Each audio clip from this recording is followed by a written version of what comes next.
વિરોધ કર્યો। દેવપરા, ભેરાઈ, રામપરા સહિતના ગામના લોકોએ વિરોધ નોંધાવ્યો છે। તો સ્થાનિકોના સમર્થનમાં ધારાસભ્ય હીરા સોલંકી પણ પહોંચ્યા હતા। પીપાવાવ પોર્ટે રામપરા સહિતના ગામોને દત્તક લીધા છે।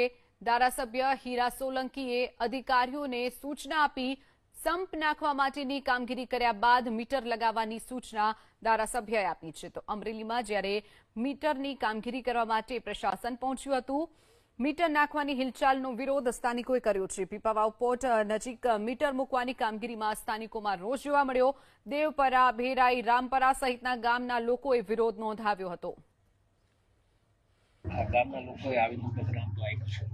હું ગાંધીનગર પણ જાઉં છું, પણ અહીંયા લગાડવાનું નથી થતું જ્યાં સુધી આ કંપનીવાળા ટાંકો નથી બનાવતા, જ્યાં સુધી આ ગામના લોકોને પાણીની સુવિધા વ્યવસ્થિત નથી કરી દેતા ત્યાં સુધી નથી લગાડવા દેવાનું છે। આ ગામને પાણી વિહોણા રાખવાનું નથી થતું। અને ઘણા વર્ષો પહેલા આ સ્થળે એક કૂવો પણ પાણીનો મીઠો કૂવો હતો, પણ આ ફોરલેન રસ્તા બનવાના કારણે એ કૂવો પણ બુરાઈ ગયો। એના પછી કોઈ સુવિધા છે નહીં। મેઇન પાઇપલાઇન દ્વારા જે કંપનીની પાઇપલાઇન જાય છે એમાંથી જોડાણ આ બે ગામને આપ્યું હતું। હવે સ્થિતિ એવી થઈ છે કે આ કંપની તંત્રના જોરે આ લોકોનો એ પાઇપલાઇન લાઈન કાપી કાઢવા માટે આજે આવવાના હતા, પણ તંત્ર જાગૃત થઈ અને એને ધ્યાન પર મૂક્યું છે કે આ કોઈ પાઇપલાઇન કપાશે નહીં જ્યાં સુધી તમે પાણીનો ટાંકો અહીંયા બનાવી ન દો અને પાણીની સુવિધા, કેમ કે આ ગામ પાછા કંપનીની જવાબદારીમાં આવે છે। આ કંપનીએ આ ગામ દત્તક લીધેલા છે, એની પહેલા પ્રાયોરિટી આપે છે। તો અમરેલીમાં જે મીટર નાખવાની કામગીરી હતી તેને લઈ અને સ્થાનિકોએ વિરોધ કર્યો છે। પીપાવાવ પોર્ટે મીટર મૂકવાની કામગીરીનો ગ્રામજનોએ વિરોધ કર્યો છે। ધારાસભ્ય હીરા સોલંકી અધિકારીઓને સૂચના આપી સ્થાનિકોના સમર્થનમાં ધારાસભ્ય હીરા સોલંકી પહોંચ્યા હતા। પીપાવાવ પોર્ટે રામપરા સહિતના ગામોને દત્તક લીધા છે। ધારાસભ્ય હીરા સોલંકી અધિકારીઓને સૂચના આપી સંપ નાખવા માટેની કામગીરી કર્યા બાદ મીટર લગાવવા આવવાની સૂચના આપવામાં આવી છે।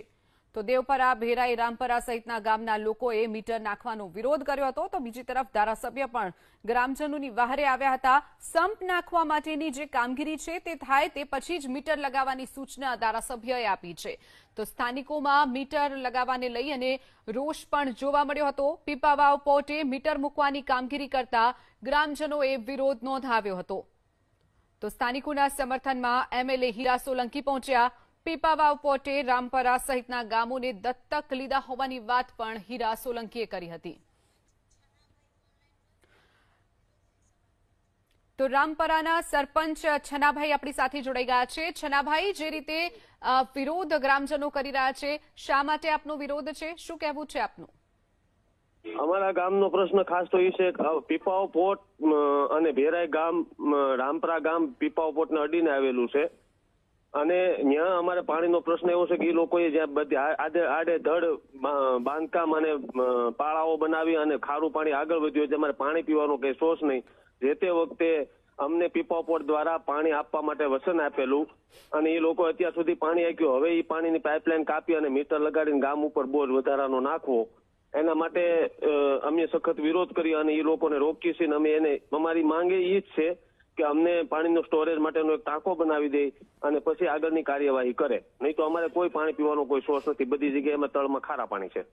જી જી, ચોક્કસથી છનાભાઈ, જોડાવા બદલ આભાર આપતો। તો સ્થાનિકોની જે માંગ છે, પહેલા પાણીનું જે ટાંકી છે તે બનાવી આપવામાં આવે અને ત્યારબાદ જ અમારા ત્યાં મીટર લગાવવા આવે તેવી માંગ કરી છે।